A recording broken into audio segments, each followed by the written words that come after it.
Okay, Sarah, you're going to be our surrogate, so I'm going to ask you to push up to the ceiling, and the muscle locks nicely. Okay, great. We're going to join you to Willis by putting one device here on you and one device on Willis's throat latch. This is where it is attached. This is actually over the conception vessel on the horse.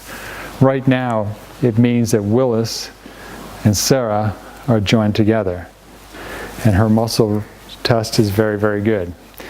Okay, so if I want to test to see if the surrogacy is working, I'm going to have Kelly hold that right there so that, you know, there's about 10 or 12 inches between the clips on Willis, on the surrogate, on the conception vessel, and then we're going to test the surrogate.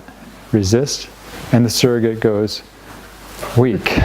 Now, Kelly, if you just give me that clip again and remove it, and we'll test again, and you're strong. And that's a normal reaction. The other way of testing if the devices are working is to take a device and just simply put it on the governing vessel of the horse, and another one which is on the throat latch on the conception vessel. Now let's see what happens to the surrogate. Resist, and you go weak. And that's a normal finding, all right? That means the horse is normal, and that means that you're connected to the horse. All right, so we're going to leave a clip on the throat latch, clip on the surrogate, and we're going to do a joint test. And I think what we'll do for a joint test, we can have the camera come around this side, is we're just going to touch the base of his skull at the C1, C2 area. Resist. And then we'll just move our way down. And it's only approximate.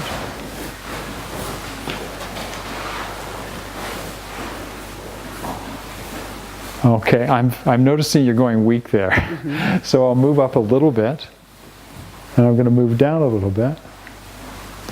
Okay, so I've come over an area. Now I'll just move down a bit further. Okay, this whole area is showing, if Willis was a human being, I'd be able to say that the proprioceptors in his neck are not connected to his motor cortex sufficiently. Resist again. He's very weak there. All right, in this case, we can take your clip, touch it to the top of Willis's head like this, as I course over what appears to be disconnected vertebrae. As long as it's over the motor strip approximately of the horse, there's a resonance going on between the clips that joins the nerve receptors and the vertebrae to the motor cortex. So let's put this back on you, and let's retest you and see if I've made any difference.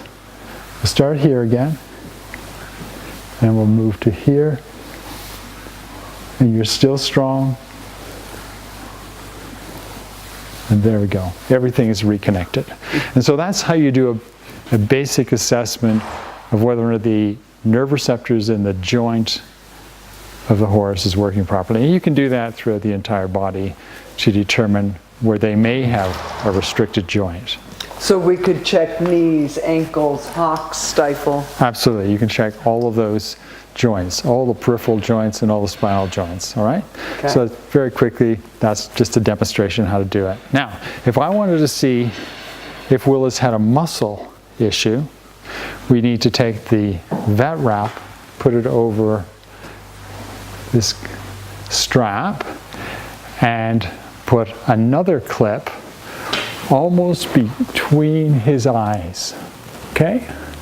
As soon as the clip goes between the eyes, we're asking the brain, are you connected to the muscles or the muscle spindles? Are the muscle spindles or Golgi tendon reflexes meeting the motor cortex properly? So once again, you're connected to Willis. His throat latch has a clip. He's on the conception vessel. There's a clip on your conception vessel. There's a clip right here between the eyes.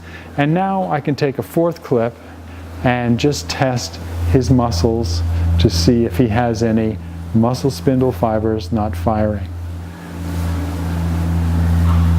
And you'll notice that I'm just pushing down, not hard, just gently on you. I don't want to try and weaken you. I just want to see if you can lock the muscle. And I don't know if we'll find anything here, but you know, as we move around, ooh, what have we got here? Let's try this. There's a weakness there. I don't know why Willis has a weakness there. You're the trainer, you might know. But these muscles are not communicating with the motor cortex. If Willis was a human, I would test this muscle manually, find that it was weak. Then I would reset that muscle with the technique I'm going to use, and the muscle would be strong. Okay. So I suspect the same would happen on a horse. So in order to fix a horse's muscle or reset the muscle, there has to be a device here, there has to be a device over the motor cortex, and we'll take this one right here. No, you leave that one there, that's fine. Or you can remove that one and use it. But where was that muscle again? Right here? It's right here. Right? Okay. And we just simply course over this muscle. And everywhere this courses, there's a resonance going through the nervous system to the motor cortex, to the other clips. And these receptors, both superficial muscles and deep muscles, are reconnecting. And we can go back and test you, and we can take a clip from here. So how deep will that go? As deep as the horse is? Yeah, and these are pretty strong, so they will go through. If you can pick it up, you can correct it. Okay. So I can't say absolutely how deep it will go, but if you can pick it up on the surface, it's probably receptors deep under the surface that you're picking up, okay? Okay. So let's just see what happens. Did we fix it? Yeah.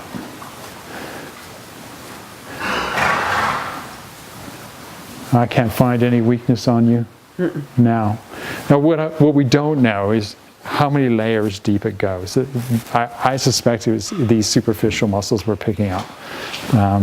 So your horse anatomy is probably a lot better than mine, so how can we test for how deep do some of these muscles go? I don't know. I can't tell. We'll have to do more research to find out how deep they go, but we can certainly test the superficial muscles. Good. Thank you.